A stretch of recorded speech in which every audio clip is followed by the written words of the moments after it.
Alright, what's going on, guys? It's your boy Scrub here. I've got an update to yesterday's video, Let's Get Ready to Rumble, where we were talking about how Putin has decided to recognize the separatist regions of Ukraine. Well, now there's troops there, and it's a rumbling, baby, so I figured we should talk about it, so let's go. I'm getting quiet now.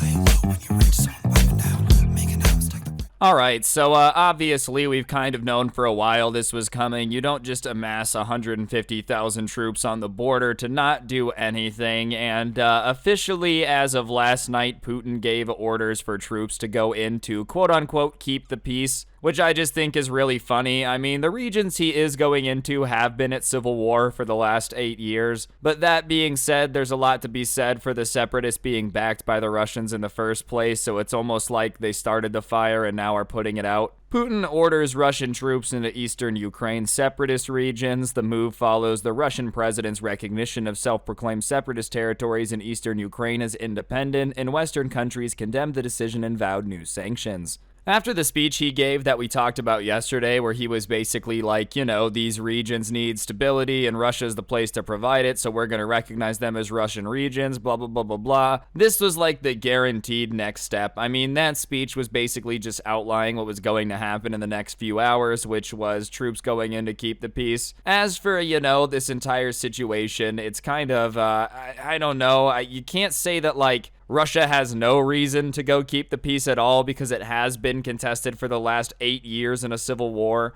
They've done a lot to, like, give passports and Russian citizenship to people in the region, so, you know, this was probably coming. And all in all, I think a lot of people in this region don't really care who's in charge at this point as long as it's peace. And that's not a bad thing. I don't think any less of them, but if you've just been in the middle of, like, a civil war for the past 8 years, any idea of stability from either side is probably something that you're interested in.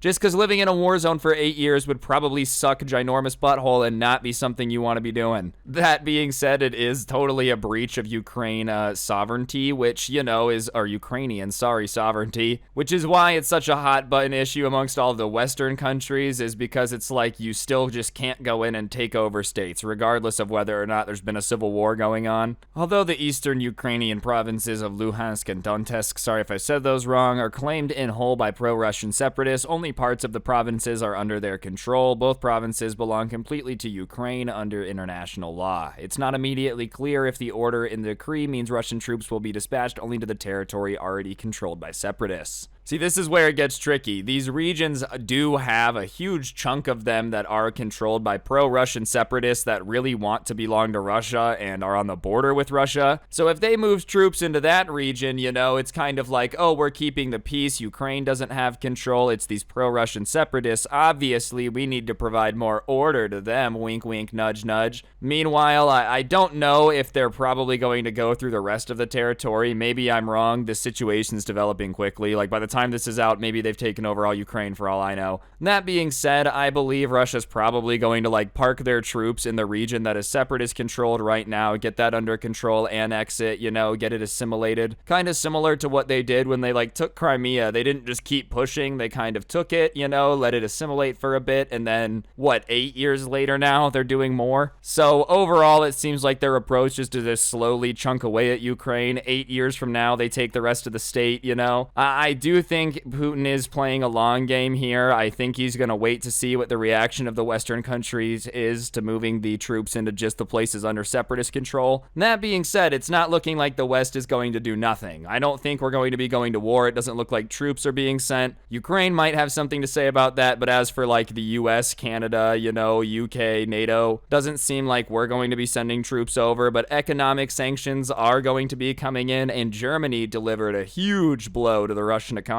The West vows sanctions on Russia in support for Ukraine. U.S. President Joe Biden said he condemned President Putin's decision to recognize the independence of separatist regions in eastern Ukraine during a call with Ukrainian President Zelensky, according to the White House. Biden is expected to issue an executive order prohibiting U.S. investment, trade, and financing with the breakaway regions, and limited moves stopping short of imposing sanctions directly on Russian entities. These measures are separate from and would be in addition to the swift and severe economic measures we have been preparing preparing in coordination with allies and partners should Russia further invade Ukraine, White House spokesperson Jen Psaki said in a statement. So in general, short of military action, I think sanctions are just kind of some of the best things you can do, and this was just part one of what we ended up doing. I do think sanctioning the region specifically from U.S. investment is a good idea, just because, you know, it'd be really crappy if they took over the region and then like a bunch of people went in to make a bunch of money and made it awesome and then they just kept it. Like, obviously you want to cut that off, and on top of that, you don't want them to benefit from U.S. investment if they're just going to be grabbing territory. But what really I think is going to make a bigger dent is what else they ended up doing and what UK and Germany did as well, which was placing sanctions on like rich Russians specifically and a lot of the banks that were involved with like financing a lot of the military. Because we all know that, like, you know, other than literal war, the best way to make countries do what you want is with economic sanctions hurting their dollar. So I think if you punish the banks a lot, cut off a lot of their international ability to move money around, and you start to hurt the Russian elite, you know, and make it hard for them to get their money out of the country and just devalue it, you might actually force them to have to concede a little bit just so they prevent those, all of the country from getting upset with them. You know, I am aware that Russia's economy wasn't exactly in the greatest spot before all this. Maybe they're hoping some type of conflict and military buildup gets them out of the economic issues. But overall, I do feel like these sanctions are a step in the right direction, especially in combo with what we're about to talk about. In the Ukraine crisis, Germany halts Nord Stream 2 approval. German Chancellor Olaf Scholz has said the gas pipeline project cannot go ahead now in these crisis circumstances, and the approval has been halted.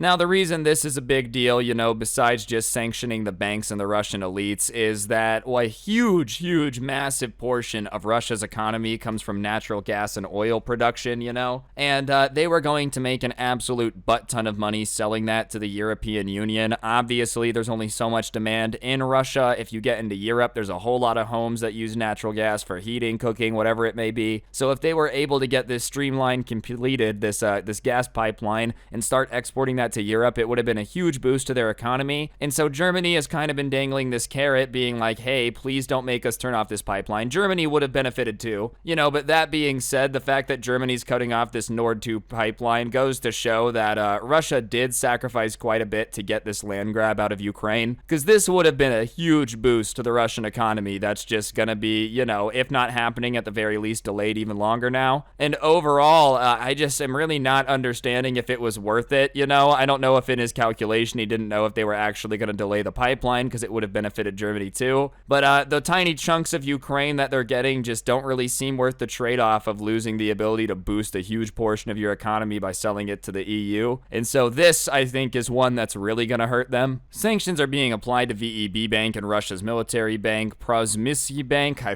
definitely said that wrong, which does defense deals, Biden said. Starting on Wednesday, U.S. sanctions will begin against Russian elites and family members. The TASS news agency cited that bank as saying the sanctions would not have a significant effect since it had taken precautionary measures ahead of time, and it did not give details. So that's more specifically like the bank sanctions I was talking about earlier, you know. I love how they're being like, whatever, this isn't going to affect us. We prepared for this. I mean, I'm sure that they were preparing for this. It was an inevitability if they did invade Ukraine. That being said, I don't believe that it's not going to hurt, only because I don't really feel like any country is in a position to be cut off from the EU in the United States and like have it be a benefit, or, you know, have it not hurt business at all. Like, if tomorrow the United States got cut off from doing business in Europe, like, you know, it would suck. Like, it would not be good for the economy. I'm not saying it would destroy like all of it, but that being said, I just feel like being cut off from the rest of the world economically is not a good thing. And on top of it, sanctions directly against the Russian elites and their family is not going to do anything to make Putin super popular amongst his oligarchs.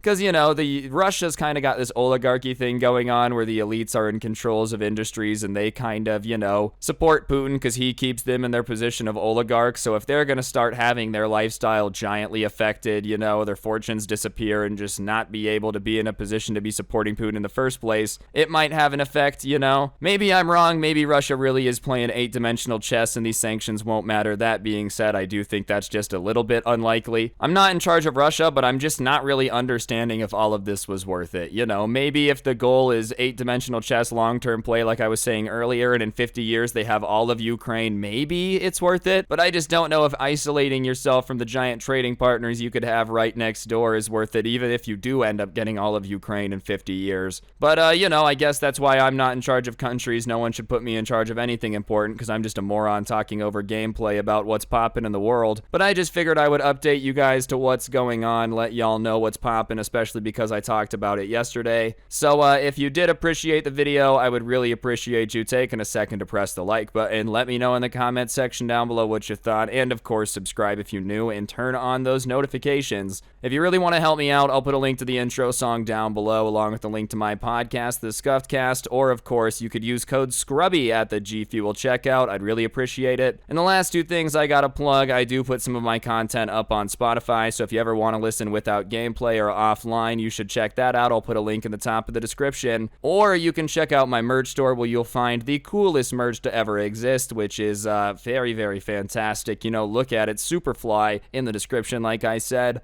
And, yeah, on that note, guys, I think that's gonna do it. If you are in Ukraine, stay safe. You're in Europe, stay safe. You know, if you're in America, too, just stay safe. Everybody stay safe out there. Yeah, on that note, though, don't get anyone pregnant. If you do, make sure they're hot, and hopefully I will see each and every single one of you guys next time tomorrow with another video. I'm out. Peace.